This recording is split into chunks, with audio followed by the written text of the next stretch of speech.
Hey everyone, welcome to my channel. If you enjoy content that's clear and actually helpful, don't forget to subscribe. I share videos you can really use. Let's get started. You need to reset Outlook to its default settings to fix glitches or start fresh with a clean workspace. The fastest way to reset your view is to close the application and press the Windows key plus R on your keyboard. Type outlook.exe/cleanviews in the box and hit enter. This command clears all custom view settings and restores the original layout. If your sidebar is acting up, use the command outlook.exe/resetnavpane instead.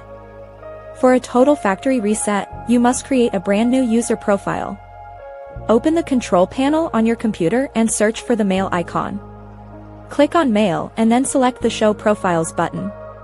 Click Add and type a name for your new profile. You will then need to enter your email account details again. Before finishing, make sure to select the option that says Always use this profile and pick your new one from the list. This ensures Outlook opens with the fresh settings every time. Creating a new profile removes old signatures, custom ribbons, and any corrupt data files that cause crashes. It is the most reliable way to solve persistent software errors.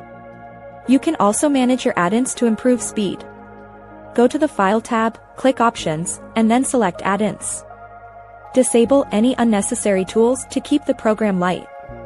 These steps will restore Outlook to its original state and eliminate most common performance issues or display errors. Your folders, calendars, and toolbars will look exactly like they did when you first installed the software on your personal computer. This process effectively wipes the slate clean so you can work. Thanks so much for watching. If you liked the video, tap the thumbs up, hit subscribe, and ring the bell so you don't miss anything new. See you next time.